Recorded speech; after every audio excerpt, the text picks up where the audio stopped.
Hello and welcome to the NBA DFS on the RotoRadar podcast. My name is Joshua Riemer, joined by none other than the man, the myth, the legend, Jared Block. Jared, how are you doing on this fine Tuesday afternoon, sir? I'm cold, man. It's cold outside. Yeah, I Thankfully, feel we're that. able to work from in here and not have to really deal with all that. But that's when taking the dog for a walk doesn't become much fun anymore. It's cold now, officially here, and it will be for a very long time. So I know things are a little bit different for you. Hopefully, not too bad. But uh, yeah, I mean, where it's this is my really corny transition from going from that to had an awesome night last night, absolute scorcher.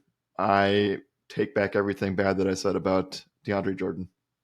I'm glad you brought it up. I tried my best to stay out of it, and I was like, man, I want to say something, but I'll stay away. Jared and I were having a conversation yesterday after we got the Jokic news, and I was like, it feels like a spot where you have to play DeAndre Jordan, right? Like the narrative, if he's gonna get the start. The narrative, by the way, being that he played for the Clippers for such a long time with that Lob City Clippers team, and ended up getting kind of shoved out of town at the end of it.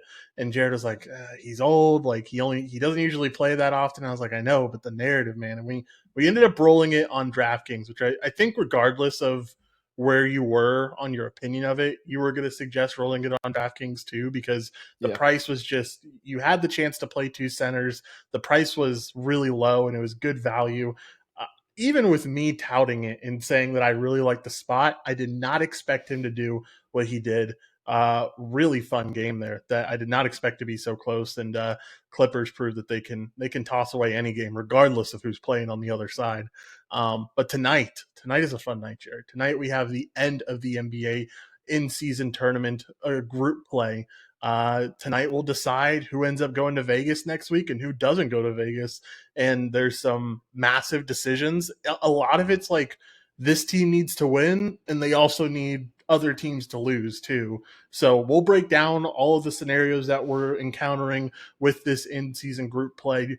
But it's going to be a fun one, man. I know the one that's highlighted by everyone is this Charlotte or this Knicks and Celtics rivalry. They both need to win, and they both need to win by a considerable margin to be able to get in there. So it's going to be fun to talk through.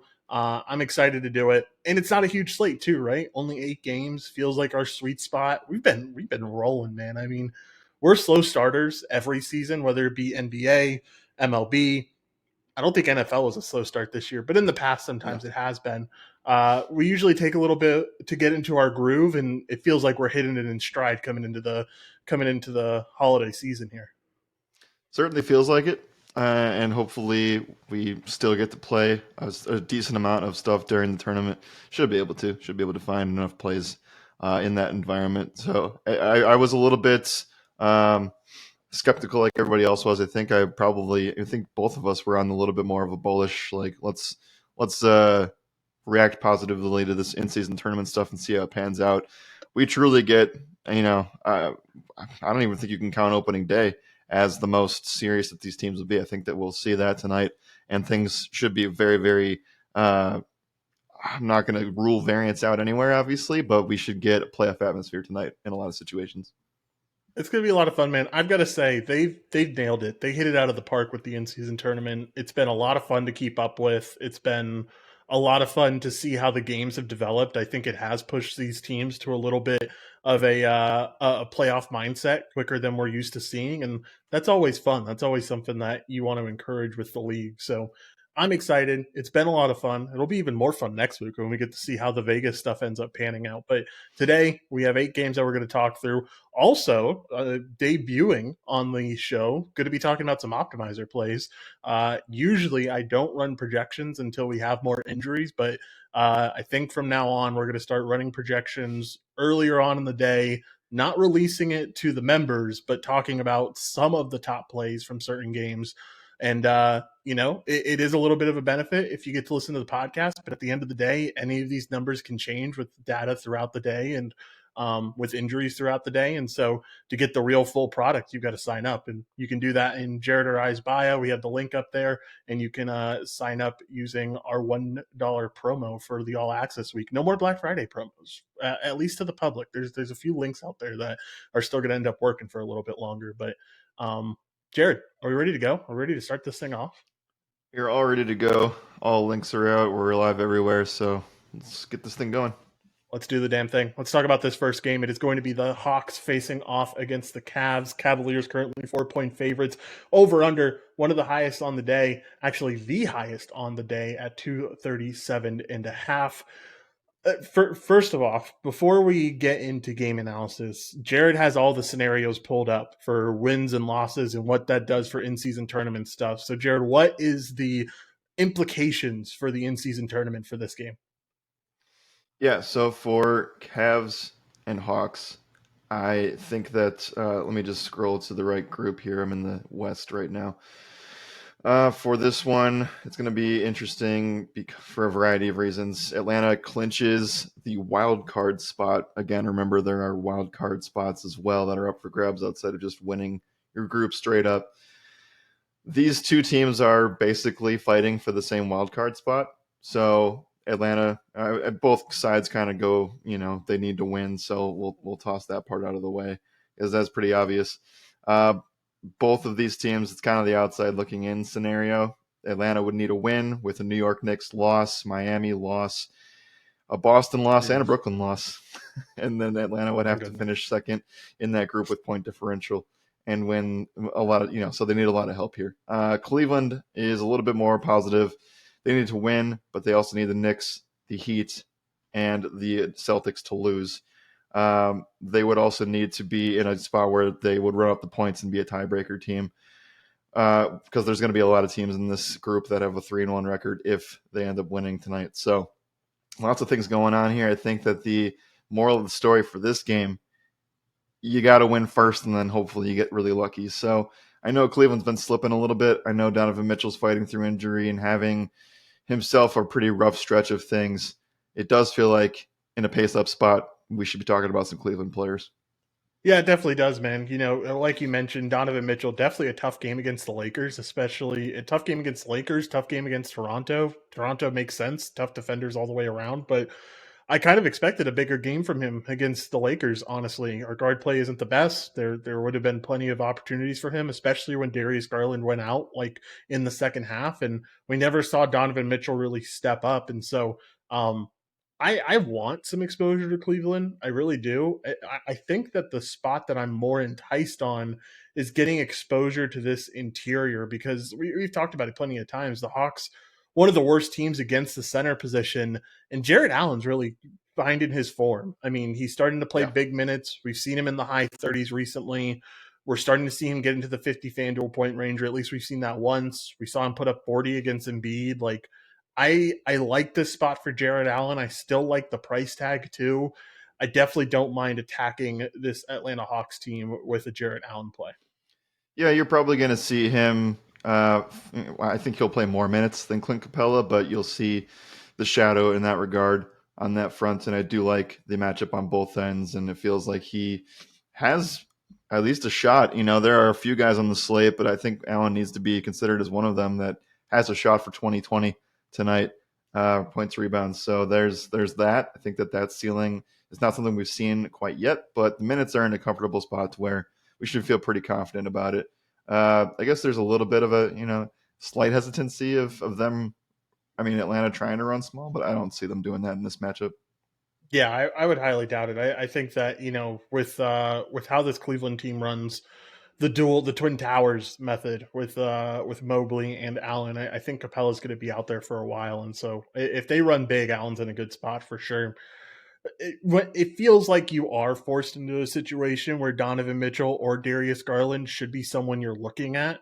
If you had to choose one or the other, who would it be here? I just have a hard time thinking that Mitchell is healthy. Maybe he does turn it around, and there's a really good environment for him if they end up making the in-season tournament. But it also feels like a really good spot, just outside picture here. Feels like a good spot for Cleveland to kind of just re-energize and get back to the regular season. So regardless of what happens, I think that I'm off a little bit on the Mitchell spot. I would assume that DeJounte Murray will be the primary person guarding him. So that makes me like it even less. So yeah, I think that I would take Garland if I had to choose. And if you're playing on FanDuel and DraftKings, you're going to get the savings off of him. It's a good sizable $2,000 of savings ish. So if I'm going to go anywhere, I would go the Garland direction. I like the Garland direction too. I was taking a look at the optimizer as you were talking. Optimizer likes the Garland direction as well. So I think that's where I would end up leaning. I agree with you that most likely DeJounte gets the Donovan Mitchell matchup, and they don't really have a help defender to pull over to Darius because you're Right. not going to end up putting DeAndre Hunter on Darius Garland. It would just be putting Trey Young on Max Strus. I don't think would end up working out. So I think Darius should end up getting this Trey Young matchup, and if so, that's massive, man. I mean, that's a great matchup for him, and is a spot where Darius Garland could really thrive in. Anything else? I guess on that note about Max Strus, if they do end up shifting over Hunter to Garland, Strus could be in a really good spot. We've seen him, take a jump in shooting once again. He's very wishy washy. Feel like you're either Yeah. going to get 40 out of him or 20 out of him. There's really no in between. But what do you think about Strus at this 6K price tag before we move on to the other side? I think it's good. I think a lot of what Atlanta's defense allows definitely helps guys like Garland, guys like Max Strus. I mean, they're giving up a bottom 10 number in 3 points made and 3 point percentage. I mean, teams are hitting 37% on them collectively, which is towards the, not good area of the league. So points allowed, pace up spot. I mean, you can't ask for much more if you're the Cleveland side of the ball. It's just that they have been slipping a little bit. So I think that you can feel pretty comfortable with one. I'd be hesitant to roster more than one here. Actually, Yeah, I mean, I don't know. Let me get your thoughts on that. Is that really the biggest priority on this slate? I wouldn't say it's the biggest priority. I would say I think one's solid. I think one almost feels like a necessity with the pace of play, with the defense that Atlanta has been operating at. I think your toughest decision is going to be Garland or Allen, and Yeah, I don't think you can really play two of them. So choosing between one or the other is tough. right. Dean Wade just being out and Levert being back, and Mitchell being, he's going to play 35 minutes, but who knows how healthy that 35 minutes is going to be. So I think one of them is probably your best shot on FanDuel and DraftKings. I'm ready to move to the other side. We can talk more about Cleveland in a second. Yeah, let's talk about Atlanta a little bit. I think this is a spot where Cleveland is viewed as an elite defense because of last year, but they really aren't up there right now as like one of those better teams. They're bottom 10 against the point guard position when it comes to FanDuel production. They're bottom 5 against the center position when it comes to FanDuel production. I don't mind what Trey Young brings to the table in a do or die situation where we've seen him Sure. perform in the playoffs before, and I don't mind Clint Capella and what he brings to the table. I know the matchup is really tough, but if he's going to his point per minute rates have been really solid this season, and if he is going to be asked to play 30 minutes to contest with the Allen and the size that this Cleveland team has, I don't think this Clint Capella play is bad at all. There's a couple of questions that I think we just need to clarify before we just go that. I think we go that far. The first thing is that he's not played 30 minutes all season. Do you expect that to switch off tonight? Just No, but because I maybe think they have you. an I don't outside think you looking need. in chance? I don't think you need 30. I think you need like 25 plus for him to hit. I mean, he's getting pretty close to value, and he's playing like 18 minutes, 20 minutes. These Right. are all games where it was very blowout. So I'm not surprised by the result. But like, he just needs high 20s, and that point per minute rate is going to be solid for him.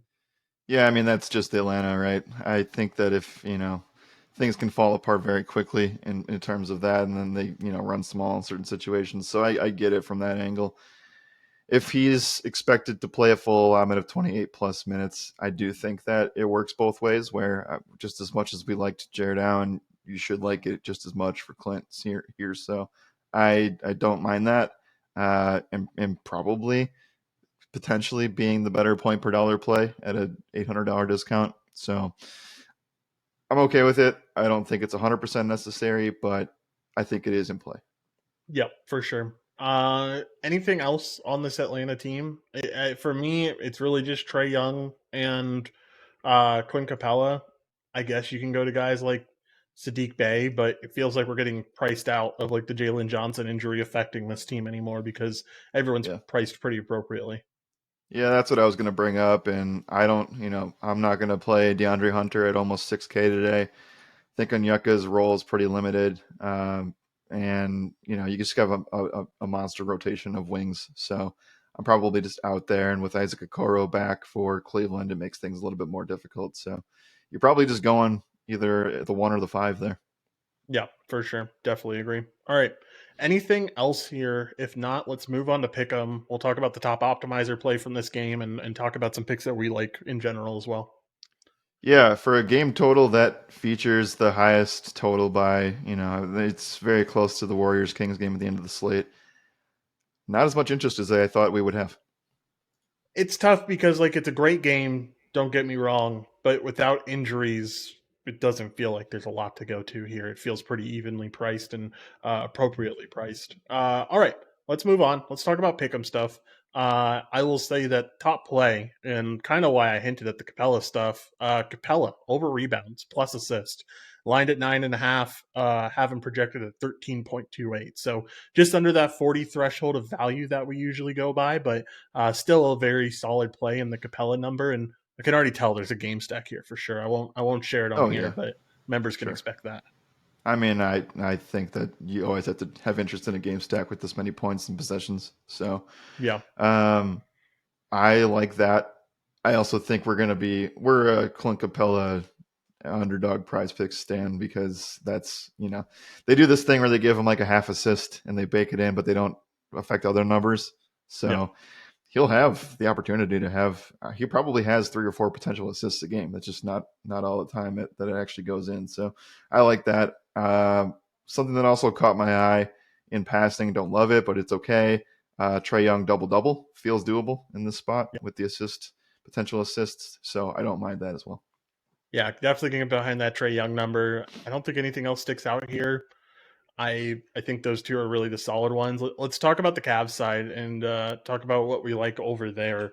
We kind of already mentioned it, but like Allen rebounds or Allen PRA would be something that I would look at.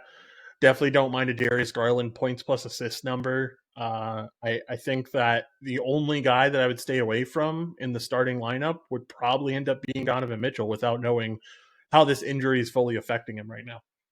Right, and his numbers are already a little bit deflated too, based on recency. And I just think that, sure, he can go out and clear 36 and a half points, rebounds, assists by points alone in some cases. But I think that there is more. I think the only reason that he's even playing right now, Josh, is because there's this in-season stuff going on. If this was a normal regular season, I think we would have seen him sit longer. Yeah, definitely would agree there. All right. Anything else in this game, Jared? If not, we can move on into the next one. Was gonna see. Yeah, they probably won't give us a double double for Allen. But if you're on a sports book or something like that, go feel free to bet Jared Allen ladders points and rebounds today. I like it. I like it a lot. All right. Next game up is going to be the Knicks taking on the Hornets in Madison Square Garden. Currently, Knicks are 11.5 point favorites. Over under is at 220.5. Let's start off on this Hornets side. We'll talk about some hypotheticals that they have, but I think they're pretty out of it when it comes to in season tournament stuff. They're also going to be without LaMelo Ball today, who got that injury to what, his ankle? Yeah, his Yep. ankle. Hmm. Pretty bad one. They said that I know I saw yesterday that there's potential that he misses the season because of this ankle injury. So we'll have to keep an eye out for that because that certainly would be interesting for this Hornets team. Also going to be without Nick Richards as well. How are you handling this Hornets team, knowing that LaMelo Ball is going to be off the floor, and that's going to create a ton of usage for someone? Is it Terry? Is it Miles Bridges? Do we see Brandon Miller kind of finally make his way into a better spot? Like, what do you like here? With Lamelo out, I mean, you have to. I think you have to play Hornets today.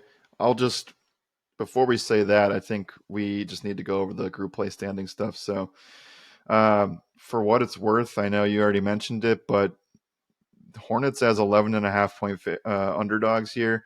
I think this was closer to like 12, 13 when it opened. So there's a little bit of pushback, and I know that the Prize Picks community specifically voted for Jalen Brunson taco that I think is about to expire soon. We'll talk about that side. But with that said, I mean, with the in-season stuff, with the spreads being as high as it is at 11 today, I still think that despite not having LaMelo, the Hornets have a decent shot of still keeping this thing close because they are technically still alive. They're 1-2 in East Group B, but ahead of them, Heat, who are underdogs to Milwaukee, the Knicks, who they play in this game, and the Bucks are undefeated. So the Hornets have the best shot at their best, ceiling here is trying to, number one, beat the Knicks. They got to hope that the Bucks beat the Heat, and then it's point differential time. So if the Hornets win this game and some point stuff goes their way, they're in,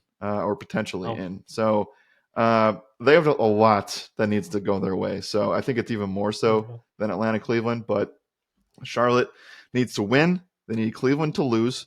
They need Miami to lose, like we said, to Milwaukee.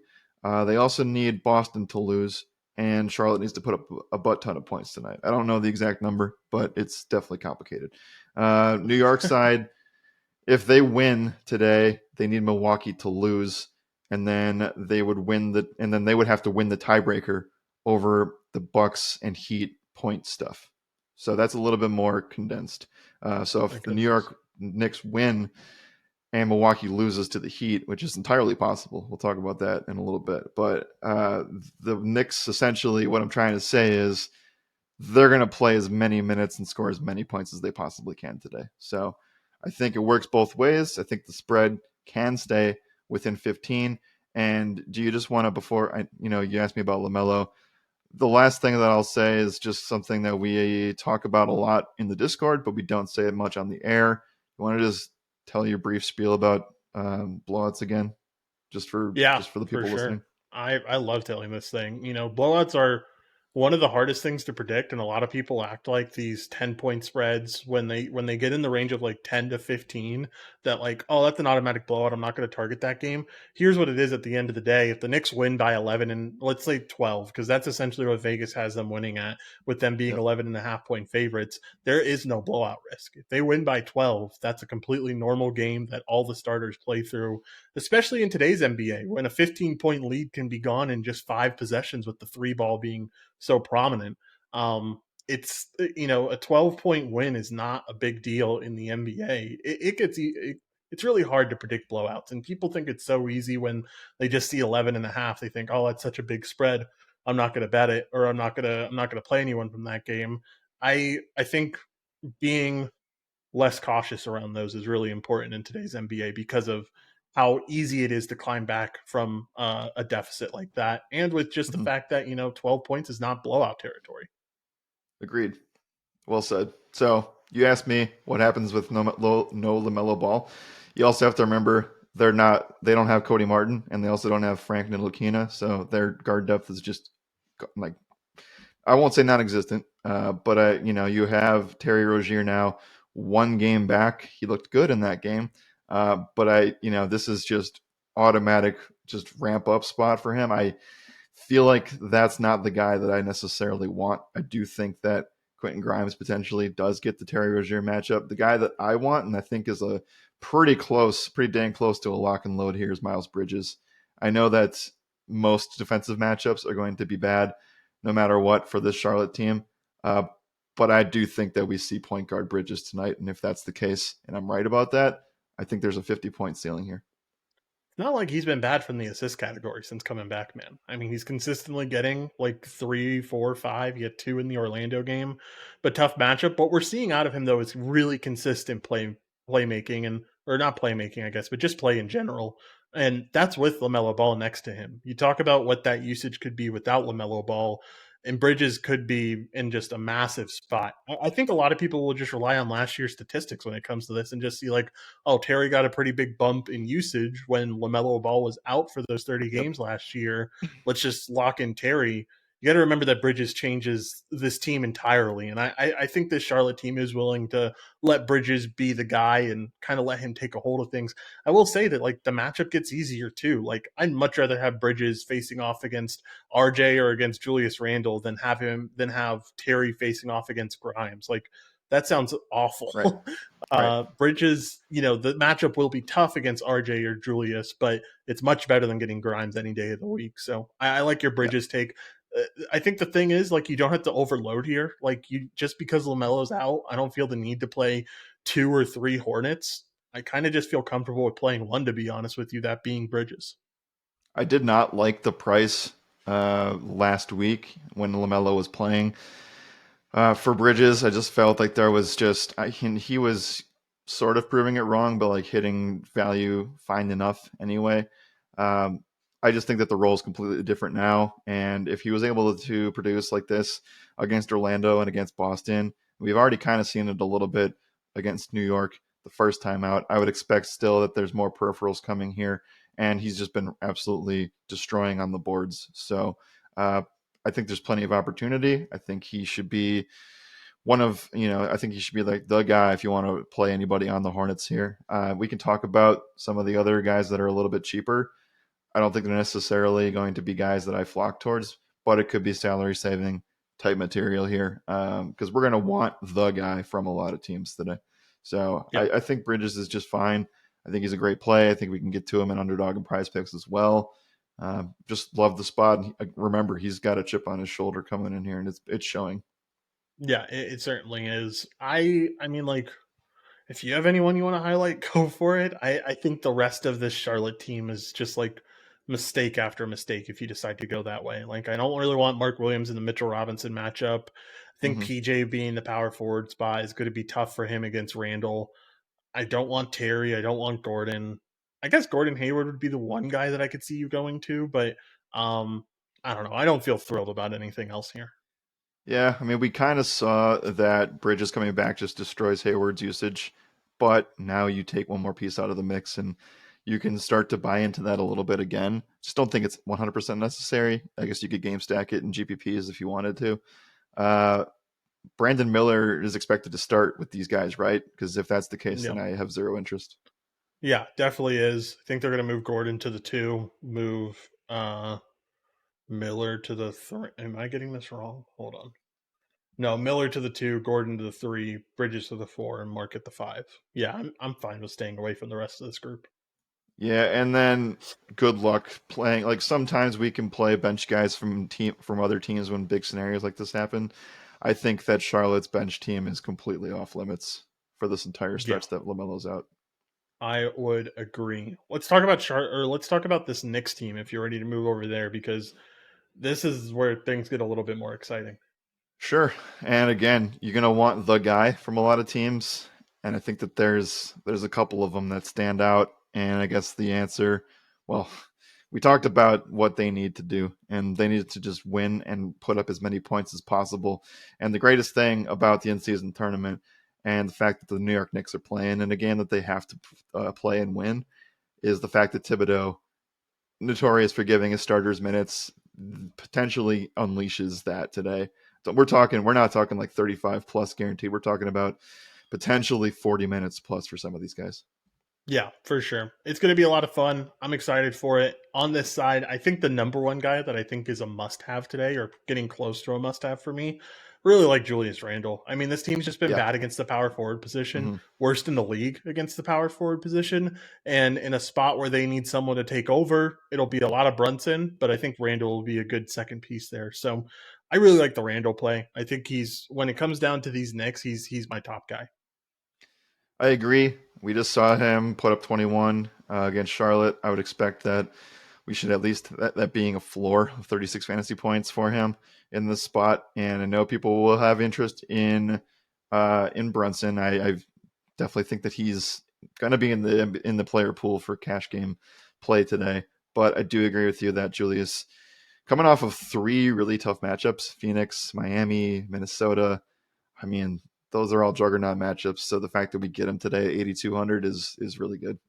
Yeah, for sure. This is a guy that, at the beginning of the season, he was putting up 40 burgers consistently. He got into the 50 range. Like I think the number could be much higher here for the price tag, and it's nice to see that it's only at 8.2. What do you think about Brunson here in a probably very solid matchup against Terry? Yeah, and a Terry that is not 100% either. So that's the main thing there. I think it's a strong spot for Brunson. I think you'll see a lot of people flock there in cash. I have no qualms about that. I think he's a fine play. I think that he has a 50-point ceiling. We kind of just saw, we obviously saw that he has a 60-point ceiling against Phoenix.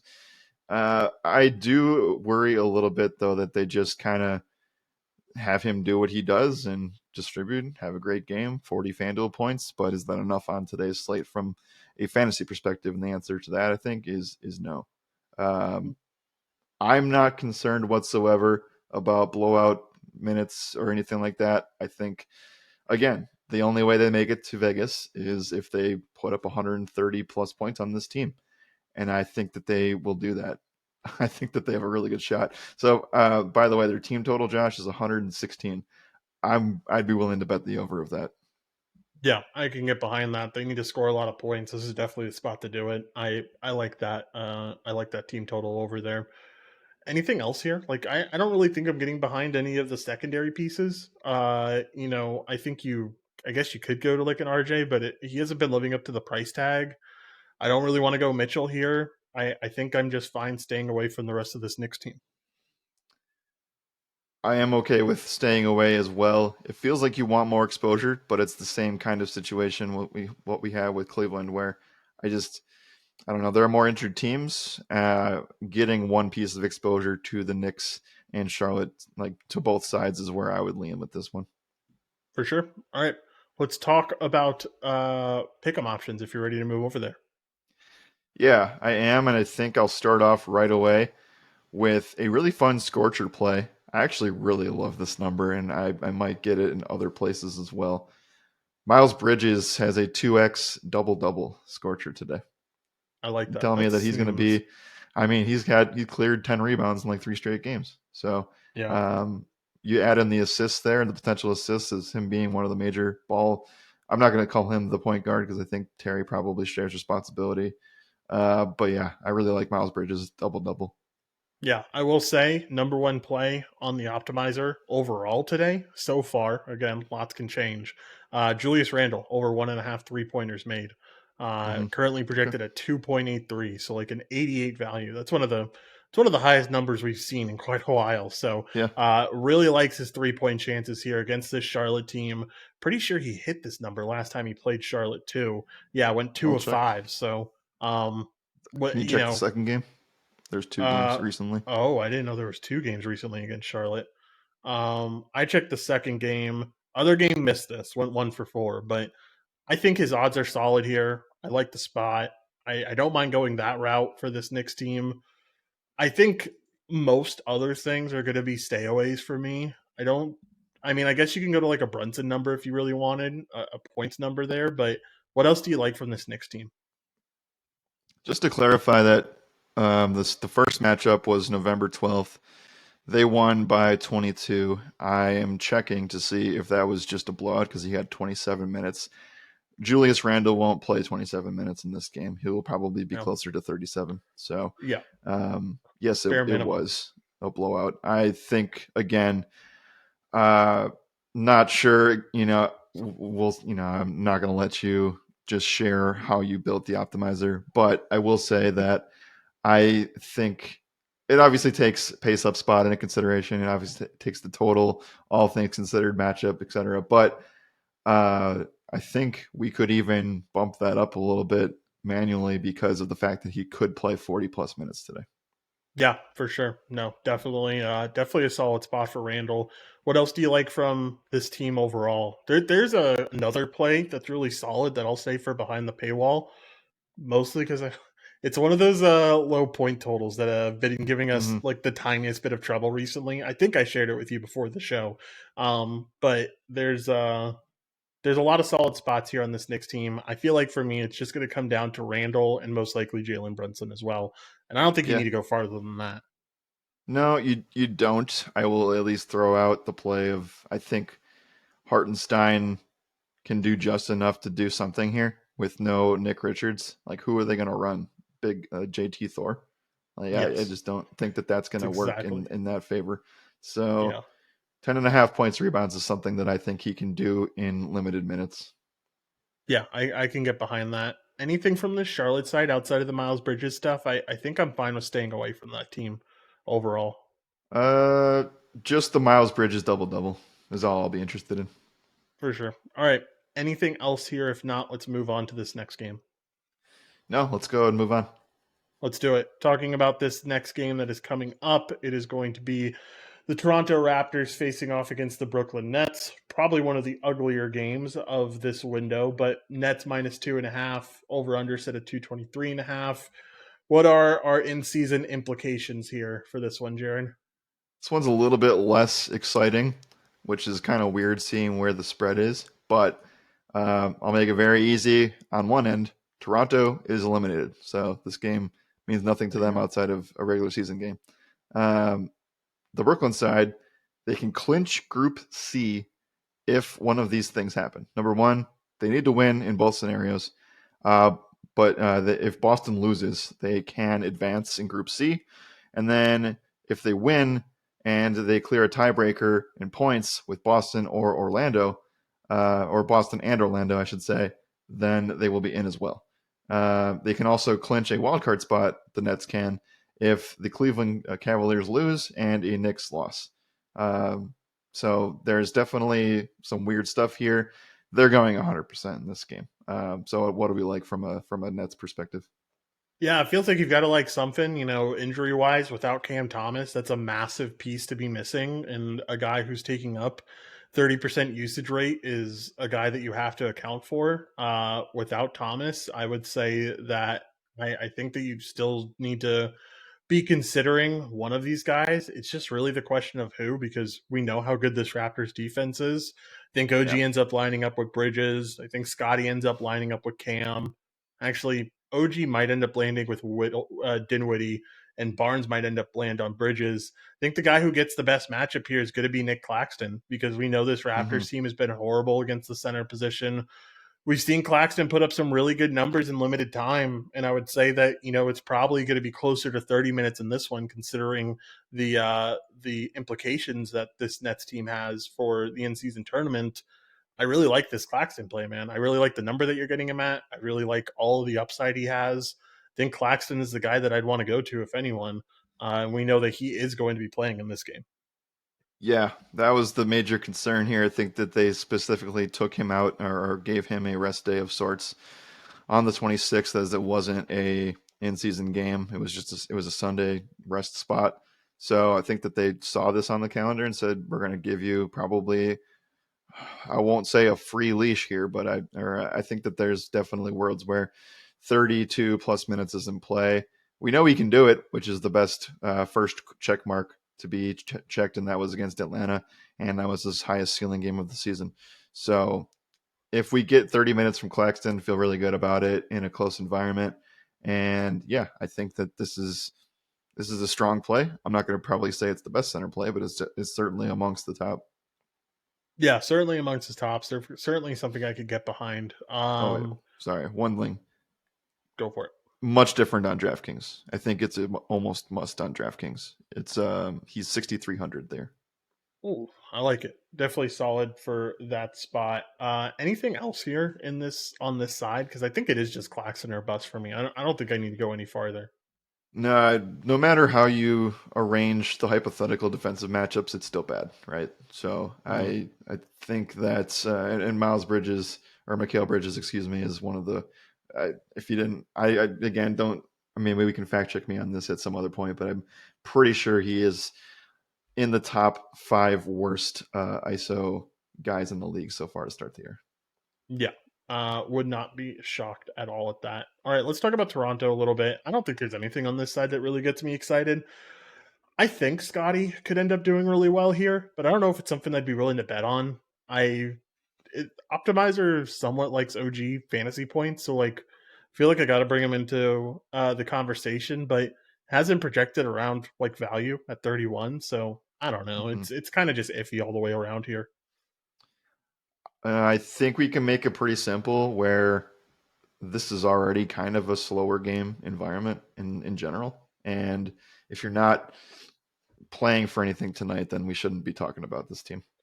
For sure. Let's move on to pick 'em. Nothing pops on the optimizer, nothing above 30. So I would say, I'm not really interested.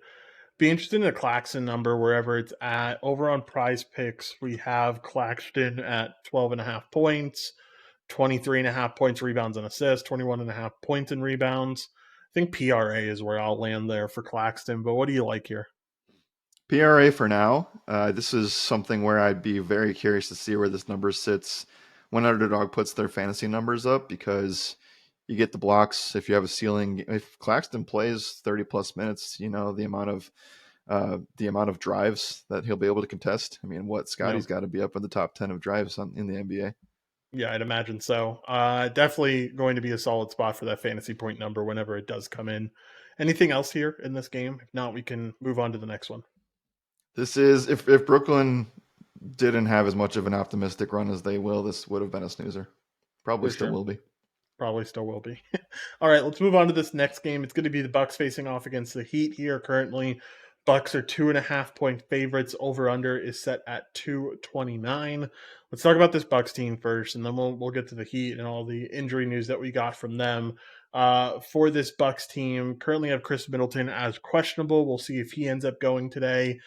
This Bucks Heat game, usually a little bit of a rivalry vibe, but how does the in season tournament play end up influencing this one even more? Sorry, we're talking about Bucks Heat, or we're not there yet. Yeah, Bucks Heat. Okay, sorry, I was just filtering through this. Yeah, so this is not set in stone as of yet.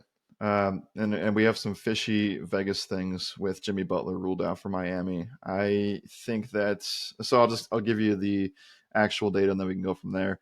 Milwaukee clinches Group B if one of the following things occur. They need to win, so that's the number one thing. Like if they win, it's done. They're in. And then the New York Knicks would have to win, and the Bucks would have to win as well, and then Milwaukee would just have to make sure that they come in with the higher tiebreaker. And they'll probably, if the win and they're in, they're going to get a wild card spot at worst if New York wins and beats them in a tiebreaker, which that's why this is important.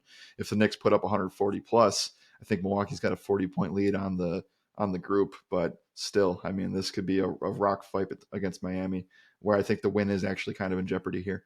Um, Essentially, though, Milwaukee's in a pretty good spot. They just have to win, kind of control their own destiny. But there are worlds where they could get a wild card spot, and it's kind of messy. So I won't go into that too long. But Miami needs to win, and they need the New York Knicks to lose. They also need to win and win the tiebreaker over the Knicks. So even if the Knicks win, they can still beat them in the point differential category. So both teams are still alive. It's kind of complicated. This is where things get messy with the wild card stuff. But again, the greatest thing about all this is that a lot of these games are playing at the same time. So you're going to go full throttle with a lot of this stuff. Lots of narratives in this game, Josh. And I guess let's just start out with the fact that Dame not only gets to come in and play in Miami, but they also get to do it on the Bucks team that got eliminated in the first round against the same Heat team. Yeah, for sure. Definitely a lot here for this Bucks team. I feel like the Dame one definitely sticks out. Just overall, this team has to want to win really badly because of that narrative that you mentioned. I I don't know. Like, do you feel like it's a must play on in DFS to end up getting something here? I think it is a must play to roster one Buck, because I don't want to put guarantees on this, but I'm very confident that Chris Middleton's not going to play today. Who is it then? I think that's the toughest question. Is because like I don't really feel great about the Dame matchup. I don't really feel that solid about the Giannis matchup either. So, like, where do you lean there? I would lean with Giannis, and now it's gonna not be great, obviously going up against Bam. But I do think that no Jimmy Butler here. Haywood Highsmith is potentially in jeopardy of missing too with a back injury. I mean, I don't know. I'm okay with one of Dame or Giannis. I would probably lean Giannis because he's got more of the chip on his shoulder, whereas Dame just decided to not go to Miami, or whatever it took, whatever was behind the scenes there. I don't think that that's as much of a narrative, even though people will be talking about it today. I think it's okay, but I think the real narrative here is Giannis has something to prove tonight, and he knows that he can take it out with a close spread here. Yeah, I just worry about the matchup. I guess I think I like the Dame Sure, spot a little bit more. I wonder Dame if spot's this. better on paper. I will say, like, I wonder how much the point guard DVP numbers are influenced by the fact that Jimmy probably takes away ball handlers pretty often. If Dame has a chance to go against Lowry or Duncan Robinson or one of these other guards that aren't that great, I feel like the matchup overall gets a lot better compared to what DVP numbers will give you. So I think I lean Dame, but I think it's close either way you put it. To make FanDuel and draft, I think this is just a completely two different conversation kind of thing, depending on what site and format you're playing on. I don't think that Giannis is the best salary like gameplay here. I think that Dame getting a two grand discount at least is the way that you would go. We've already kind of started to talk about guys in the mid range, kind of like last night, where we really like guys in the 8K range. We already talked about a couple of them. I think Dame fits those builds a little bit better. So that's where I would start with that conversation. I think Giannis is a fantastic play. I have a specific play that I want to look at. I haven't looked at it yet, so I want to look at it when we get to Underdog and PrizePicks. But that's where I think both are fine on that platform. But if Middleton's out, which again I think he will be, he did not play with an Achilles soreness thing, so it wasn't even the fact that they're still recovering him with the knee. I think he's going to sit today, and they'll probably at most use him when they get to Vegas, which they still will give him time, like a week and a half to play that. So I think guys that would step in if Malik would be out, or sorry, with Chris out. I'm not as stoked about Malik Beasley here. And it kind of just feels like it's tough to find the guy that you really want in that spot. That's why I think that it is so clearly one of Giannis or Dame. I could get some traction behind Bobby Portis as well. I don't know. Just think that this could be the Giannis Dame show. I don't mind Brook, man. I mean, at the end of the day, like if they end up shifting Bam over to Giannis, it leaves what like Haywood to end up guarding Brook, and it could be If a they little bit go of a that size way, yeah. mismatch. Either way, Brook it's is terrible for the Heat. yeah. I mean, Brook has kind of been on a smasher recently. I mean, Well, it's because he is playing because Middleton's not playing. yeah, for sure. I like the Lopez spot. I feel pretty confident that Lopez will have a good spot here, so definitely don't mind going that direction. Anything else on the Milwaukee side? If not, let's talk about Miami and what this Jimmy Butler injury means to them. Yeah. Outside of Giannis, I do have a Brook number that I think is not a steal, but I would love to see. And I'll have you pull it up when we talk about Miami, but I would love to see what Brook Lopez numbers look like on the optimizer when we get there. For sure. Let's talk about this other side. Let's talk about Miami a little bit. Jimmy being out, that's a huge injury to have out. It does feel like you need to be considering playing someone. Is it Jaime Jaquez? Is it going to be a Kyle Lowry spot? Do we expect Duncan to take a step forward? Like, who do you really like here? So I'm not really sure. And I heard this on the Hoop Collective podcast this morning. Um, they were saying that Malik Beasley is among the top five worst starting on ball defenders in the NBA. So I would have loved to have, because he's going to guard probably the top guy on the wing or from the guard position. I don't know who that is today necessarily. With Jimmy being out, I would have loved the spot for Jimmy Butler if he was playing, and I would have loved the spot for Tyler Hero if he was playing too, because he always kind of balls out against Milwaukee. So would have loved that, but it kind of falls into a category of like, do we expect Duncan Robinson to play? He's missed the last two games, and I would love to know. I don't know what thumb is injured. Is it his shooting hand? Because that would be a problem. No Um, clue. I've got zero yeah, idea. so we'll find out about that. But things get really iffy for Miami. I I really don't like trusting in Kyle Lowry because I think the floor is just consistent, but it's not good enough where the price is at the moment. If I got 25 from Kyle, I guess that I'd be okay with it, but I don't. I guess at the same time I'd be really hesitant. So I don't know. Maybe it's Josh Richardson. I'm trying to take stabs at something because you have to play somebody from Miami. I think. I think you do. I think Jaime is really solid, honestly. It's I agree it should probably be one of these wing guys. I'm not really a fan of the Kyle Lowry spot. I just don't think the production usually comes through like you expect it to when Jimmy's out. Correct. Yeah. So I Yeah. think Duncan, if he's playing, is great. I think Jaime is great by himself.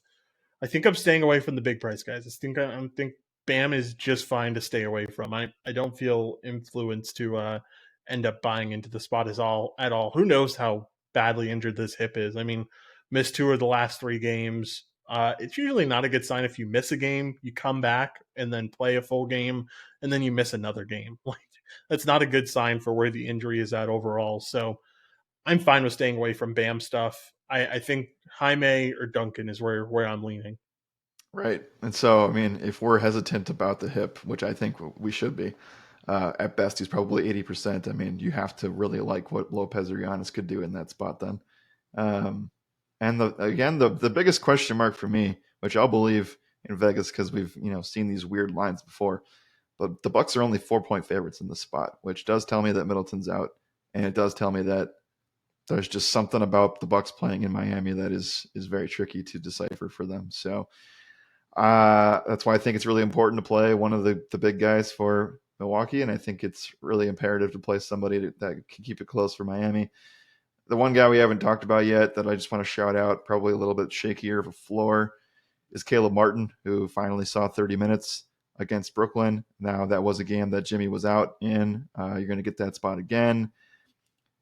I think the floor is a little bit shaky here, but he certainly could be a guy that has 30-point upside at 5,200.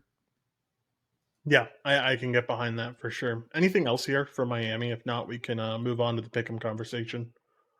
It's much more affordable. Miami is on DraftKings than they are in FanDuel. Good to know. All right, let's talk about Pick'em. I will say that we were talking about this in the management chat earlier. That this is the reason why I haven't been pulling Opto stuff for before the podcast because right after I pulled all of it, we got the Jimmy Butler news that he's out. So there's currently no Miami projections up here that I have. I have Milwaukee stuff, top play, which is around a 33 value. Brooke Lopez. Can you guess what it is? Because I know you know it. Oh, yeah. Yeah, after you put it that way, I know exactly what it is. It's It- whatever his rebounds is at, which is like a bum 6 or something like Yeah, that. Brooke Lopez over rebounds. The optimizer loves Brooke Lopez rebounds. It is like one of the Can't stand favorite. it. It is atrocious because we've talked about it several times behind the scenes. It is a terrible watch to try to watch Brooke Lopez get 5 rebounds. He has been covering the number like super consistently. So Yeah, if the yeah. number stays at 5.5, that's a value that you probably need to jump on. I feel pretty confident about that actually. What else do we like from Brooke Lopez though? I can give you some of his other projected lines if you'd like. For me, it was going to just be points because if Middleton's out, which I think it would be, regardless. So I shouldn't say regardless, but I feel very confident that Middleton's not going to play today, just with the fact of how things are going right now and the vibes around this Achilles thing. So I really like Brooke Lopez over 12.5 points. If he's going to be the third scorer on this team, we already mentioned no Jimmy, who's going to guard one of Giannis or Lopez if Bam's even slightly injured. I think that both of those guys can eat in this matchup. So I really like Brooke 12.5. Probably doesn't grade out that well because it's a bad matchup technically. Well, also it doesn't grade out well because of the fact that pretty sure optimizer stuff still has Middleton in, and that's purely just like Okay. for you guys who don't know how the optimizer work. It's purely just like when it comes to questionable tags, it's either they're in or they're out. There's no I can't list them as questionable on the optimizer, and so I Yep. currently have him as in just because I didn't know which side he'd be leaning. If I lean him as out, then I'm sure a lot of things would change for this Milwaukee side of things. But that's just going to kind of have to be until we get that news. I'm not going to rule him out. So we'll see when we get there what that will be. It definitely could increase quite a bit. Um, Anything else from this Milwaukee side? I mean, we talked about Dame and Giannis so much. I feel like a Dame number could be really solid here. I don't mind just taking 26.5 points. I don't mind taking a fantasy points number, which isn't currently up, but I could see you getting there, or just points and assists. I mean, there's going to be a lot of numbers on the board for him. What would you lean?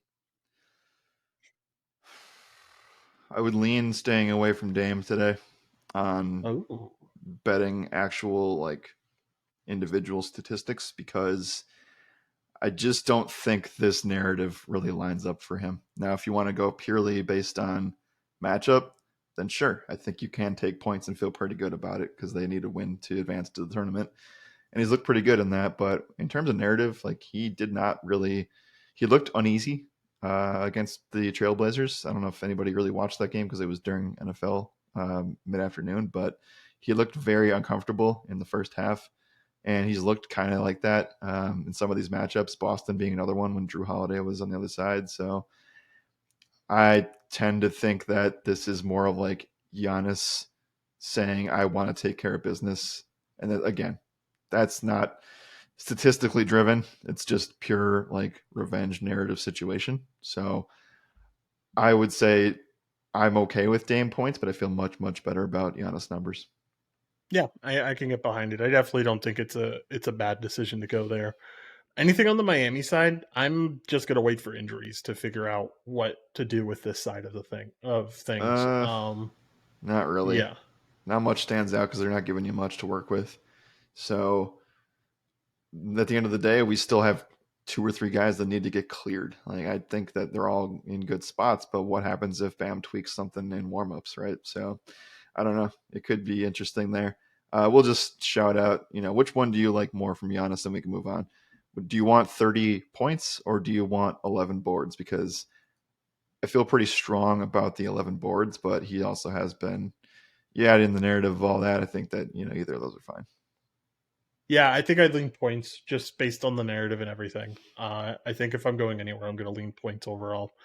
Um, I'll also say that, like I said, Miami projection's not up for me because I have Jimmy still in there. But if Jimmy was in there, his rebounds are one of the top value plays of the day. So Yeah, I would have uh, loved Jimmy. He was yeah, on my list of like a must play today.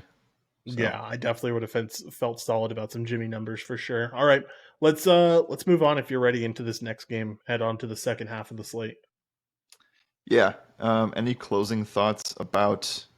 Well, we still have one more 6:30 game to talk about, but any Mhm. closing thoughts about this window before we go on? I'll close it out once we get to Chicago and Boston and get done with that. But let's talk about this game Okay. first in Chicago and Boston. Currently, the highest spread of the day belongs to this Celtics team, who are 13.5 point favorites at home here against Chicago. Over unders at 219.5. Chicago's been bad vibes, man. I don't want a single play from the Chicago team.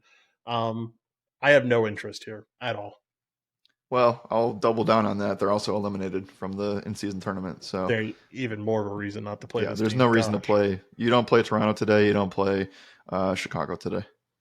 Awful team. Awful. The Chicago team's awful. Let's talk about the Celtics side. And are they tournament wise? Are they in the same situation where they need to score a lot of points today?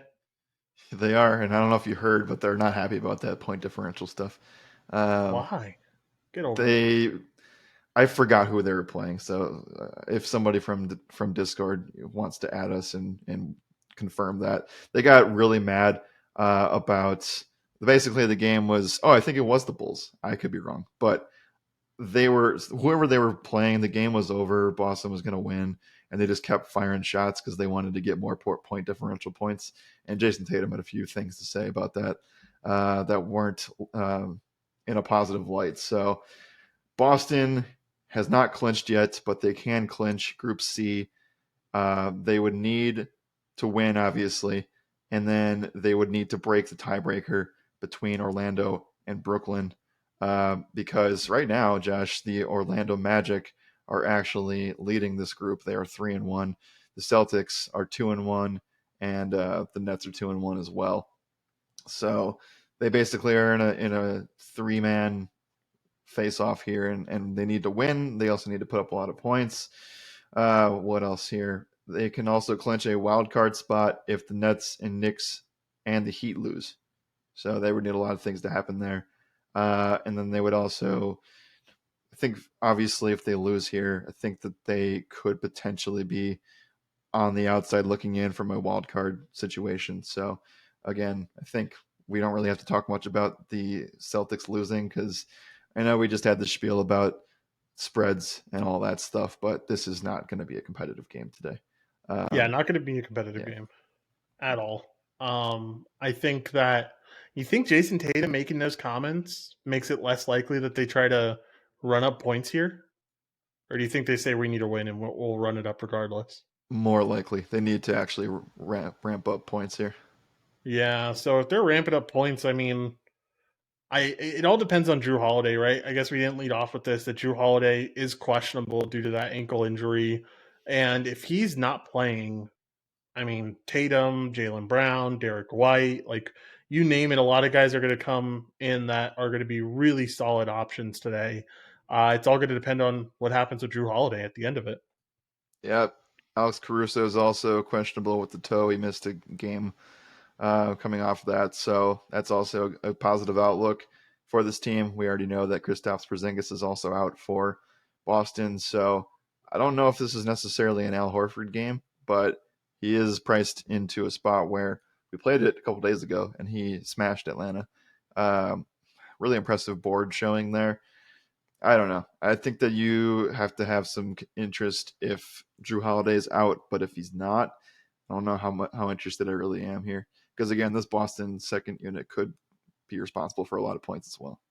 Yeah, I'd be pretty interested in the Al Horford spot. But I think other than that, I mean, Jalen Brown would be okay too. I don't want to get overexposed here, I think is my thing. Yep. I don't want Yep. to, I don't feel a need to get overexposed here. All right. Are we ready to move on to pick 'em? Yeah. I would All right. just say like the last thing here is Horford prices feel uncomfortable. But Yeah. the role is certainly there. For sure. All right, let's talk about Pick'em. Let's talk about what we like in this one. I will say Optimizer likes Jalen Brown to rebounds, but I don't know. With Drew Holiday being injured, potentially injured, and potentially out, I would wait on betting this number. I would wait on betting anything Boston before you get Drew Holiday news. Um, and I don't think I'd bet a Chicago number, so I'm perfectly fine with staying away from this game Pick'em wise at this point and just waiting for more news to come out. I have one number. Otherwise, I hate this. I don't like this game as of where it stands right now. Al Horford 7.5 rebounds is something I'm okay with. I can get behind that. All right. Let's move on into this next game. It is going to be the Oklahoma City Thunder facing off against the Minnesota Timberwolves. Currently, we have the Timberwolves at 3-point favorites. Over under is at 229. This is going to be our first game in the West. So let's talk about some NBA in-season tournament numbers here for both teams, Jared. Yeah, so shockingly, I think first of all, this is a great game in general. I think these are some of the top, six teams in the West Yeah. when it's all said and done. Not even just right now, but when it's all said and done. The thing here is tricky because Oklahoma City is eliminated. They are not Oh, going to be able to advance. wow. They dropped a couple of games and they're just not able to advance in this group. So Minnesota can clinch Group C if they win, and they need Sacramento to lose. Um, Minnesota basically has a tiebreaker with the Kings as of this moment, and then they get a wild card. Minnesota does if they win and they finish second in group play with the point differential. So uh, things are very interesting here. This is a very very competitive group. Obviously, Kings 3-0, Timberwolves 2-1, Warriors 2-1, and then the Thunder and Spurs are out. So. Uh, yeah, this is it's a really big Timberwolves narrative, but Thunder maybe also trying to play spoilers. Yeah, definitely trying to play spoilers most likely. I think this is a little bit more competitive on the defensive side of things. Like I know the totals at Sure. 229, but like oh we know Minnesota plays great defense. I think OKC's defense has been taking a little bit of a turn for the better here. But let's talk about OKC. This stuff with I think the SGA spot is going to be pretty tough for him, but he's proven that he's pretty close to matchup proof. Can you stomach an SGA spot here? I just think he prices himself out today on FanDuel and DraftKings. And if I were going to go one direction here, I would say that I would most likely go to Giannis. I would also have some interest in saying that De'Aaron Fox might be a better play. Um, but I don't know. Shea is fine from a points angle. It's kind of just if you don't get the peripherals, you're not going to get a ceiling, and you might not even hit value because I think he's good for 30 plus any night. It's just the rest of it that comes with it. So you take McDaniels out of things, and things get a little bit better, right? But where does Ant still rank in like the top 10% of on ball defenders? Oh, I'm sure he does. Let's go look. Yeah, Okay, second best because behind Fred Van Vliet. obviously no McDaniels for Minnesota is going to open something up a little bit more here, but this is just a really tough environment. I know he can still It do it, is, man. uh, but I think that we're reaching a little bit too far here. Yeah, I would tend to agree. I think that's kind of the case for all of these OKC guys. Like, there's two teams that are fully healthy on this slate. One of them was it the Knicks? Yeah, it was the Knicks. The other one Yep. is this team in Oklahoma City. They're fully healthy, no injuries. I don't want to go to a non-injured team today. I don't think there's a need to go to a non-injured team today. So Yep. let's talk about the Timberwolves side then, because they do have a couple injuries, mostly guys that have been out for a majority of the season. Who do we like here, if anyone? Love Ant. I know he's going to get Lou Dort, but man, I think that Anthony Edwards in a postseason environment today has any shot as anybody of clearing 50 plus fantasy points. So you talk about the minutes being ramped up to close to 40. It was against Sacramento, but he did that a couple games ago and put up almost 60 fantasy points. So he also fits the mold a little bit better in terms of going fair and balanced today. So I want to start it off by saying I really like Anthony Edwards, but I do think that Rudy Gobert also needs to be considered as well. I would not be shocked if he got Shea. Shea's been the better defender this year compared to Okay. Dort, so I, something to I keep in think mind. Anthony Edwards is just is up for any challenge here Yeah, tonight. regardless, I don't think it's about the matchup. I think it's about the environment. And for that, he's in a really solid spot. So I like this Ant spot. I can certainly get behind it. He's been kind of popping off the last few games. I know he had that game where he got close to 60. I know he's on the 50 range in another one. So, like, he's been doing really well. I definitely don't mind Rudy too. Like, I think, we've got to continue to pay up or pay attention to the matchups against Chet, because these bigger centers are doing really well against Yep. him. And B did really well the other day.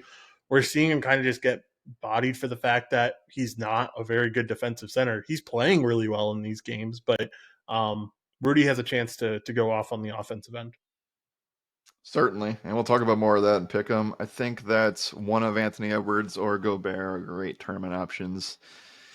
And then you can force, like, if you're going to go that direction, just force Shea in at that point, because You know, this feels like it could be an overtime scenario here. And I don't think OKC, while they're eliminated, I don't think it's necessarily a spot where I feel they're not in the same realm as a Chicago or Toronto.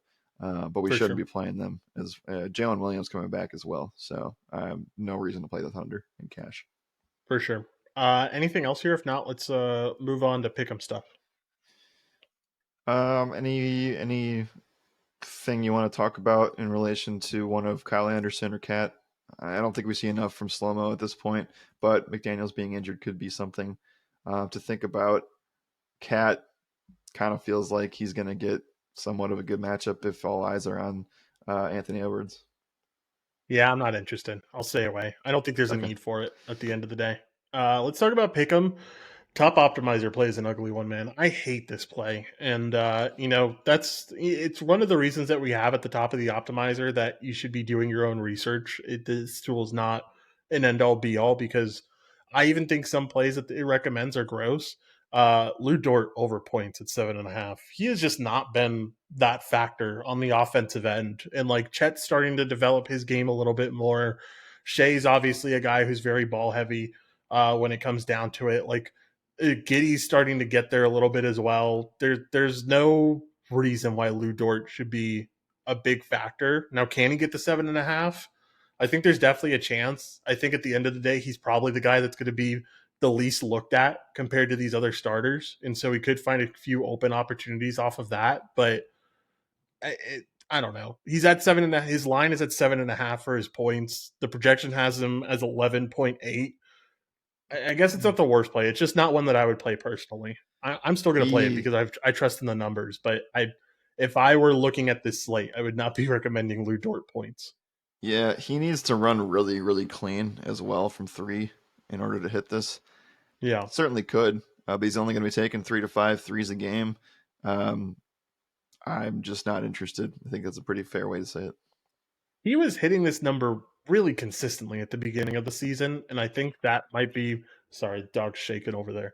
That might be what's factoring into this one. I don't know. It could definitely happen. Don't get me wrong. Like, I don't think it's impossible. It's just not one that I'm in love with. What do you like from this OKC team, if anything, when it comes to pick'em stuff? I don't like anything on the OKC side. I think that they'll keep it competitive. I think these two teams have a chance to meet in the playoffs in a really, really interesting, like, second or even semifinal round. Sorry, I'm about to sneeze. But I think that Minnesota is the side I'd be leaning on. One of Anthony Edwards or Rudy Gobert, if not both. Yeah, I can get behind that. Uh, Anything on the Minnesota side that you really like?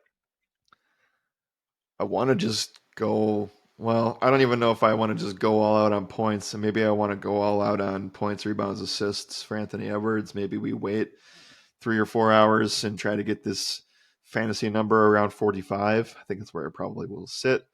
But I really like him today. Points, rebounds, assists for Edwards feels like again, not a lock and load, but if there's anybody that jumps into this environment needing a win and you can trust it, it's definitely Anthony Edwards. Yeah, I can get behind the Ant stuff. Optimizer really likes Nikhil Alexander Walker over points as well in this game. That's one that's low, but I can definitely get behind. He's been picking up play a lot more with the Jaden McDaniels stuff, Yep. and I can see him hitting this over. I actually like that one. Um, there's a lot of overs for him, whether it be points, points and assists, points plus rebounds. Like it likes him a lot quite Yep. overall. So don't mind that. That's probably it for me though. Oh, Gobert rebounds. The optimizer likes it. The optimizer hasn't projected at 15, but this number is so high at 12. So I don't know. You I can still definitely like it. take it. I still like it too. Don't get me wrong. But it's just a very high number, and so Sure. that's why the optimizer is going to find some trouble getting some value on it. But it hasn't projected at like 14.8, so I could certainly see him get in there. I mean, this has the makings we talked about. Who was the other guy that had 2020 in him? Um, it'll come to me in a little bit, but Allen, Rudy Jared Allen, Gobert. Oh yeah, Jared Allen. I feel much better about Rudy Gobert having a 2020 game today. for sure. I can get behind it without a doubt. There's another 2020 guy coming up in this next game too. That's going to be fun to talk about. All right. Anything else here, Jared? If not, let's move on into this next game, second to last one. Yeah, we didn't really mention this in the 7:30 window today, but I guess we can group this game into the rest of them at the beginning. Where does Minnesota rank in terms of importance amongst some of these teams? You don't have to say like a for Uh, sure spot, but like I want to say that they can't be higher than Milwaukee. yeah, I would say that like in terms of importance, they're probably not in the like Knicks, Milwaukee. I think that's Cleveland. really it. I don't think they're in that upper echelon, but I think they're still like a solid team to get exposure to if you can. Just all depends on Right. price at the end of the day. I mean, again, we're going to talk about the guy from every team. Anthony Edwards is certainly probably needs to be in that category. So For sure. Definitely does. All right. Let's move on into this next game, Jared. It is going to be the Houston Rockets facing off against the Dallas Mavericks here. Currently, we have the Mavs at 4-point favorites here. Over under is at 228 and a half. Let's talk about this Houston side first. You know, I had that take early on in the season, and it looked bad for the first few games. But the Rockets are back, baby. They look good right yeah, now. And they yeah, look good by playing some tremendous defense and also because Şengün looks like he's taking that next step, man. I mean, 29 and yep. 5 right now. He looks like an animal. He gets a really good matchup against a very injured center position for Dallas. Before we even get into, well, you know what? First, let's get into in-season tournament stuff from you. But I'll lead it off with saying I really like Şengün, and I know the optimizer really likes Şengün as well. He is the guy in this game. Yeah. Anyway, though, you're gonna everything's gonna back this because Dallas is eliminated, number one, and Houston clinches if they win today. Oh wow. There you go. Yeah, I really like this Şengün spot. I think that I think he's going to be relied upon. I think the spot's really solid for him. There's just nothing bad to say about this Şengün spot, in my opinion. Like the spot overall is really, really solid. We have a chance to see this Houston Rockets team go to Vegas, Yeah, man, which is unbelievable considering that the Nuggets, the Mavs, and the Clippers are in this group, and there's what like 7 All-Stars or 7 Hall of Famers, yeah, I should say. Anyway, uh, yeah, the Rockets are in a great spot. The only reason that they are not favored today is probably because Luka's playing at home. Uh, I think that there are worlds where Luka is not super Luka tonight. So we'll talk about that in a little bit, but I do like the Şengün spot a lot. Even Derek Lively potentially is not 100% with a back injury, so he missed the last game. He talked about matchups here, and there's nobody that can guard Şengün, and he just does it in a variety of ways. I think if you had the money, and money wasn't a problem today, you're playing Şengün at center, but the money part might be a problem. Yeah, for sure. I think that money definitely could end up being a problem here. And maybe it's more of a pick'em conversation because the pick'em stuff will look really solid. I can already Yeah, see one of the optimizer yeah. plays for it.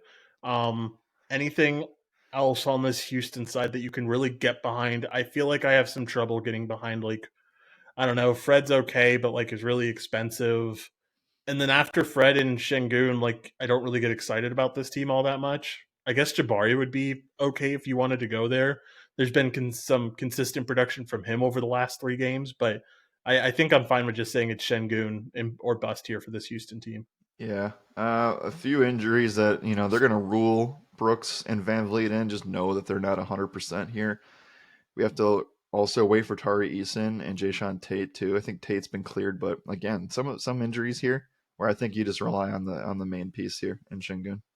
For sure. Let's talk about the other side and talk about this Mavericks team, which faces a few tough spots here. One huge pace down spot here. Yeah, Rockets play third slowest in the NBA. Mavericks play seventh fastest in the NBA. So huge pace down for this Dallas team.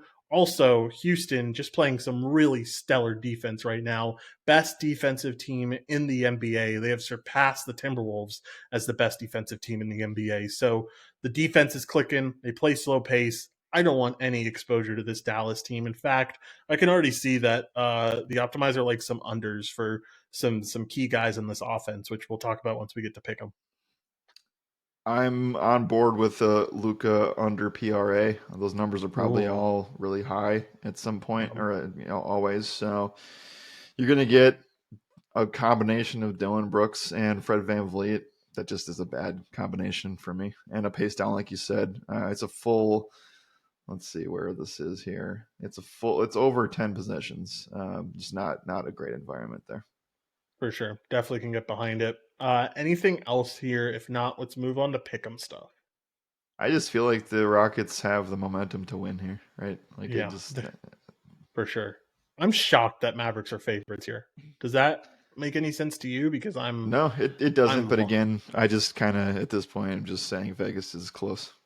Yeah, So for sure. Um, let's talk about this on the pick'em side of things. The other play that the optimizer really likes, Kyrie under points. I would say really likes it. Doesn't really like it. It's graded around like a 30 value, but they have him at 26.5 for his line. The value or the projection has him at like under 20. It has him at 18 right now. So I think it could be a good spot to take that Kyrie under.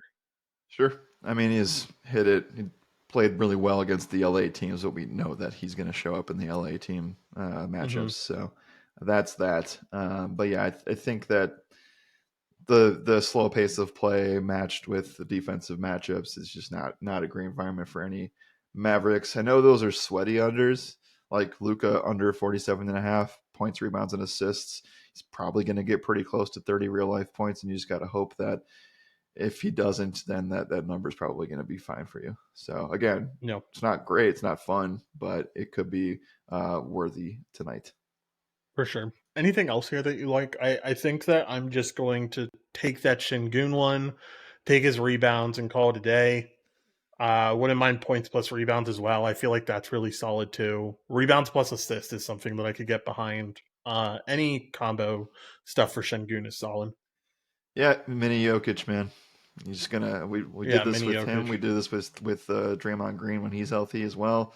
The rebounds assists are a true thing, but the PRA is it was a scary high number, 37.5. But if you look at it, I mean, he's got times where he's getting pretty close to clearing 30 with points alone. So Yeah, I think we play something from Şengün, and it's just gonna have to. We'll dial it in as we go along here. for sure. All right. Anything else in this one, Jared? If not, let's move on to the last game of the slate. Again, just to recap, if you missed it, the Rockets can clinch with a win today. Dallas is eliminated, and New Orleans is the only team that is left to play, and they don't play today. For sure. All right.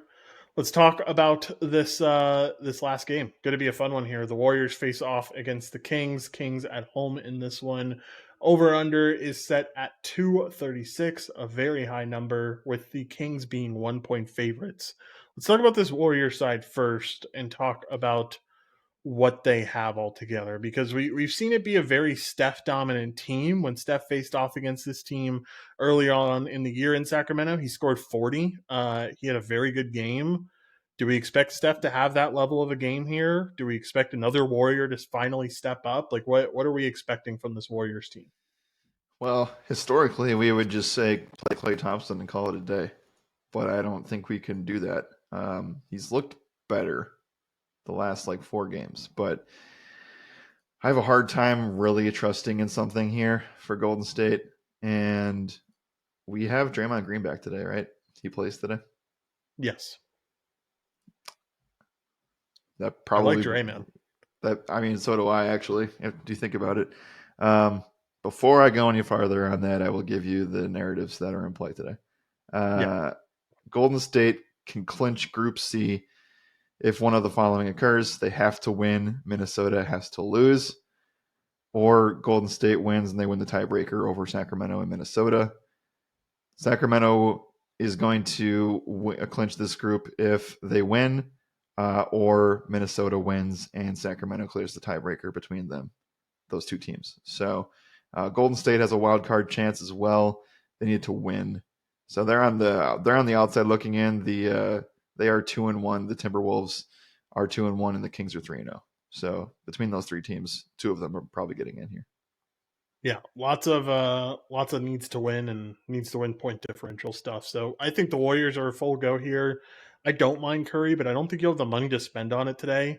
I Yeah, like Draymond. I think 6K is around where you want him anyway. We know when he plays 30 minutes, especially coming back from suspensions and from ejections and all that, he's usually on top of his game more so than most. And there's nothing more you want than Draymond Green being in a playoff scenario. So I like the yeah. Draymond stuff, man. Yep, and he will not have his minutes limited like he had the first part of the season because of the injury. He is not injured at the moment, and we also know that what was his best performance of the year or second best performance? Well, it was against Domantas Sabonis, who he is also injured and gotten suspended against before. So it's good. It's a great environment, and you're getting Dre in a really good spot price wise. So I think that is really really good overall. And you talk about the game environment, you talk about everything. I mean, this also should be somewhat of a pace up spot for Golden State too, right?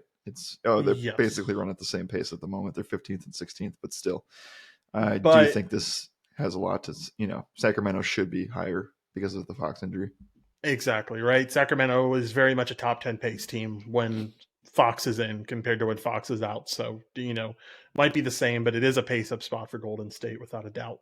Okay. Let's talk about the King side. What interests you over here? Because I don't know. I mean, we have Keegan Murray out. That is somewhat of a big deal. We know he takes up a lot of minutes. We know that frees up a few shots for a few guys. What does that mean to you? What do you like here, if anything? I think that when you rank like the guy, it's obviously talking about one of Sabonis or Fox. I don't think you necessarily have to go to either of them today. With Draymond Green back, obviously things get a little bit tighter defensively. With the Kings being pretty like if Keegan Murray, if we knew that no, he's not gonna play today. Okay, I was gonna say you don't touch anything, but maybe for salary saving purposes, I've been on this play a little bit. Um, I don't think this was the play we talked about yesterday when you called me a gatekeeper, but this is also one I've been gatekeeping too. Uh-huh. Uh, Harrison Barnes. I think Oh, he gross. slides in, starts, plays against his old team. He's been really take the old team thing out of this, but you've just seen him be really consistent in the games that Keegan Murray's missed lately. Yeah, I can get behind that. I don't mind it. Optimizer likes him for over rebounds and assists. It's a relatively low value Yeah. number, but it's still there. I could definitely see the Harrison Barnes stuff paying off for you. I think good value is what you're looking for. I think if you wanted to, like you could like stack this game, like play Curry, play Draymond, play Fox, play I guess Barnes or another piece that you really like. Um, you could find yourself with a really good late night stack to kind of end off your night and hopefully bring you above the field. But I don't think you should be overly caring about this game in cash. Outside of Draymond, right? Outside of Draymond, Draymond's a play that I can get behind in cash, but other than that, I'm fine with staying away. Are we ready to move over to pick 'em stuff here? Yes. All right. Curry over assists is what the optimizer likes. Has a value at 37. So not a bad play, not a great play though. Yeah. What do you like here in terms of getting some exposure? I think Draymond rebounds and assists is what I'd be looking for. Right. So Draymond coming back takes away assists from other people. Yeah. So we played Curry the other day, assists, and it cleared very easily. I think I'd Hmm. be a little bit more bullish on that specifically today, but I do like um, I do like the Draymond Green rebounds assists thing. I think that the market probably just thinks that a lot of those peripherals go to Chris Paul, uh, but we've seen that Wiggins and Thompson just aren't involved in that aspect of the game. So I think Draymond Green also, and maybe this is why the market has it so low, they don't see him playing more than 25 minutes. I think he's a go for 30 plus today with things on Yeah. the line. So, and like you said, the momentum, like the market can't really influence or they can't really predict as a data point the chip on the shoulder thing with the Green Yeah. scenario as well. So 11 and a half rebounds, assists. We were religiously betting this number this season and last season around 13, 14, even 15 at times. Yeah. But anytime we got into a situation where he needed to win or the game was important, we would take the over here, and it feels like just the same spot where you just take the over and Yeah. believe in Draymond being Draymond. All right. I like another Well, one. I like one I more that's guess. fun. Okay, go I for like it. one more that's fun. Has no data behind it really, outside of I guess you could go and look at this if you wanted to. But give me the over of 2.5 personal fouls Oh yeah, because I don't know. they are going to be on him with whistles today. Yeah, They're going to yeah, I watch it. bet. Yeah, that's a good point. I can get behind the over 2.5 personal fouls. All right, Jared, let's get out of here. I have plenty more stuff to do. We kind of teased it on in Discord a little bit today. New tool coming out for the optimizer today. Something Anthony and I worked on over the weekend. It is going to be a lot of fun. I got it working for NFL, which is not very helpful. I need to get it working for NBA, and so we need to get out of here. Anything final that you have to say about tonight's slate? It feels like a playoff slate. It feels different from the other in-season tournament games. We actually have things on the line here. And I do think, and again, we don't have a sample size because this has never happened before, but I do think that teams are actually really, we should expect them. And I think that it will, there's probably a good 90% chance that things actually turn out to be a playoff environment tonight. Maybe not for all the games, but definitely for a good chunk of them. And this could be one of the better more reliable variance days of the season. Yeah, should be a lot of fun. Excited to cover the rest of it. We have articles coming out. We have the NBA Optimizer coming out. We'll have the slips, FanDuel lineup, DraftKings builds, all of that jazz. So make sure to keep an eye out. Make sure to go sign up if you still have the opportunity to do so. And we appreciate y'all hanging out with us this Tuesday afternoon. Jared, let's get out of here. Thank you all for listening. And as always, my name is Joshua Riemer. Good night and good skill. We are out.